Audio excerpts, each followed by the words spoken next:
This is not just a Maxi rib. It is the result of a company that, with huge investments and a lot of commitment, has become an important Italian shipyard. The CAYMAN 45.0 cruiser is the largest rib built to date by RANIERI International.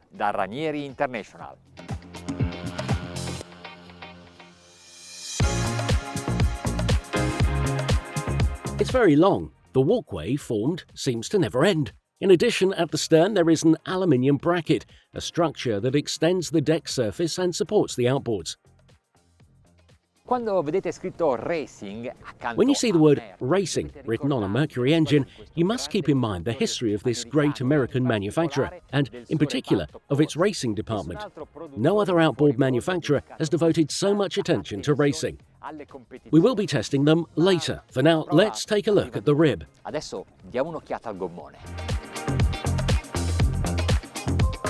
They put the gates and the handrail in the crowning, two very important safety elements.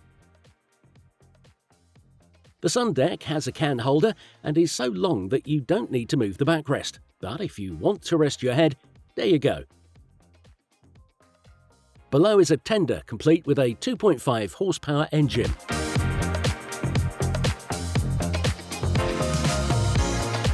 The hardtop is made of carbon and is standard.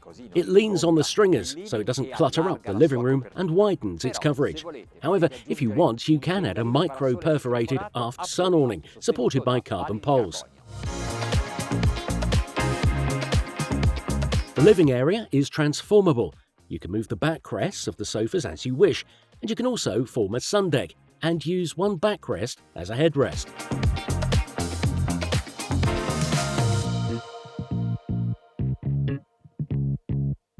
You can choose the colours of the hull, the deck, the floor covering, the tubes, the deckhouse, the galley, the tip, the garage, and the hardtop.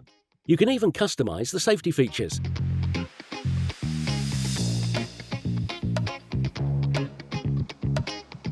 The size, and therefore the capacity of the kitchen unit, allows you to install various appliances and store what is needed to prepare aperitifs and lunches.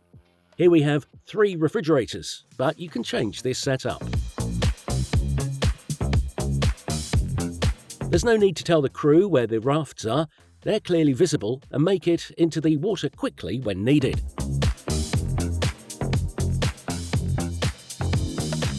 The navigation bridge is that of a large yacht. With these displays you can monitor everything, and I mean everything. You can control the boat, or at least many of the onboard functions, even remotely. You can, for example, check the charge of batteries or surveillance cameras from your couch at home. The RANIERI International technicians designed these graphics so that it was intuitive to find the controls. For example, look at how explanatory these screens are. On the sides, there are physical switches that duplicate the use of those on the touch displays. But that's not all. I can monitor everything, even from the cabin.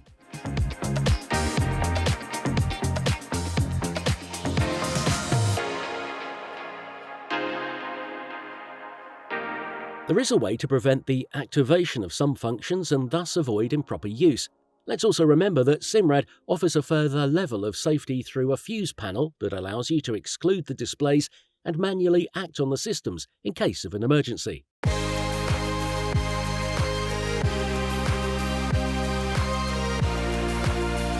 The forward sun deck wasn't enough. They also added 2 very comfortable chaise lounges. An equipped armrest is located in the centre, which is perhaps the best place to relax, even while navigating.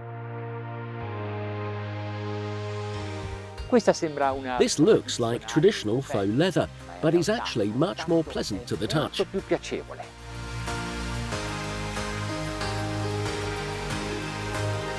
Length is also a key element below deck. For example, you can use the dinette and have the double bed available at the same time, or you can create a Maxi mattress 3 meters long.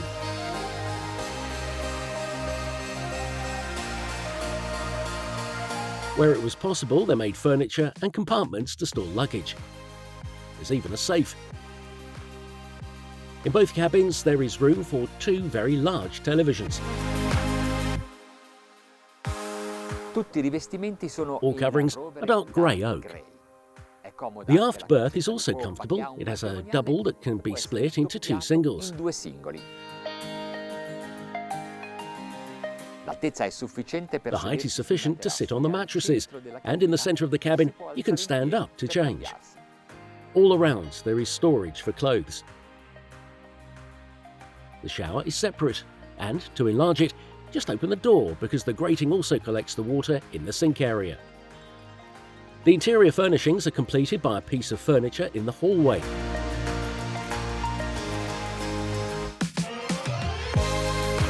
Two interesting technical aspects: an easily accessible plant compartment and a particular pulley system with which the anchor is set and becomes a sort of shield to protect the bow.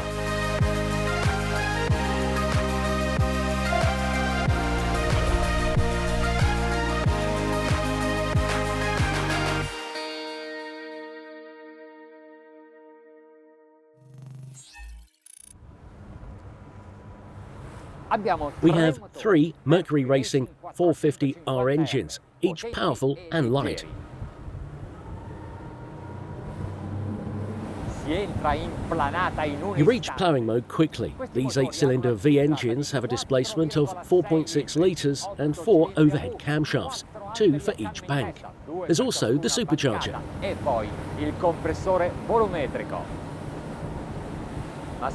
But can we make them go slow? 12 knots is the minimum planing speed, but we like to go faster.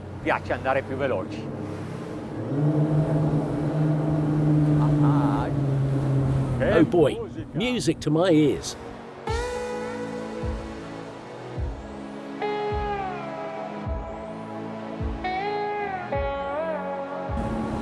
I wonder if these 3 engines will be able to push such a large and inevitably heavy rib, also because the model we are testing is equipped with many accessories.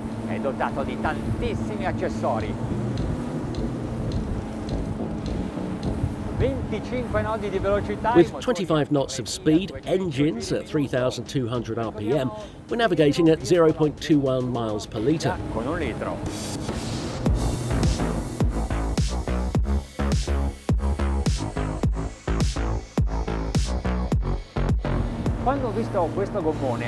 When I saw this rib resting on the boat cradle, I noticed that it had 2 steps and then 3 chines in the bow sections, 2 in the central ones and only 1 in the stern sections to leave clean, free water and to make the propellers work well. It seems that they have studied the water lines very carefully.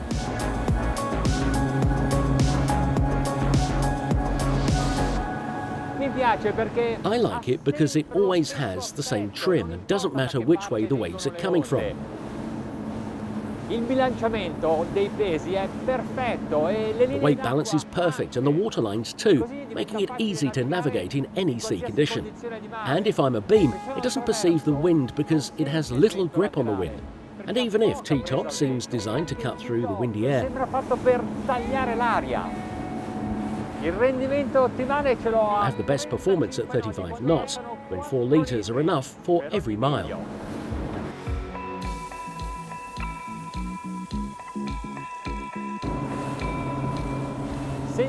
Without using the trim, I navigate with neutral buoyancy. My hull is completely submerged, and when there is a little wave and the sea is rough, this is an ideal condition. 4,200 RPM, we are already at 40 knots, and if I give some trim,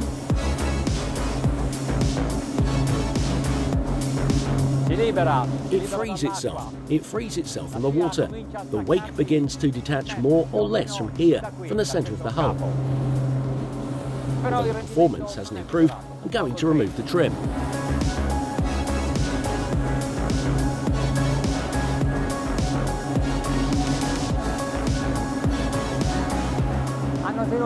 They kept the tubulars away from the water. They preferred performance over a stabilising effect.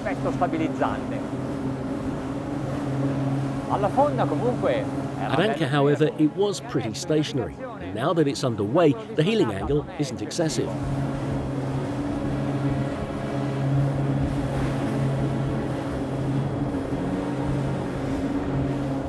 It's very agile, with 3 propellers that direct it and an evidently very directional hull. They make us go in the direction we want, regardless of the wave motion.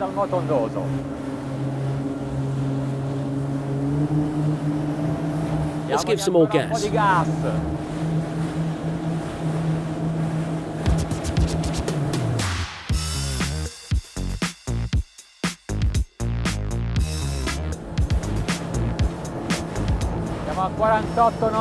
We're at 48 knots. For these engines and for this rib, this could also be a cruising speed.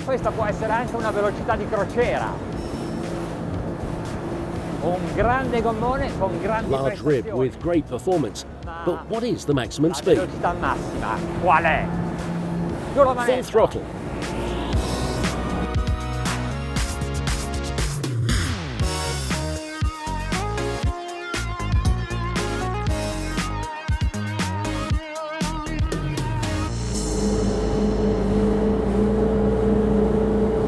Do you hear them roar?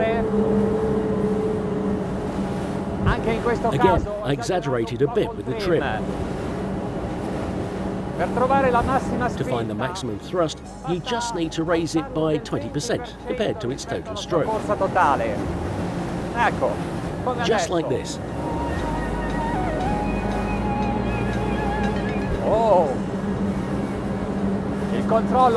The control is incredibly easy. We're at 56 knots.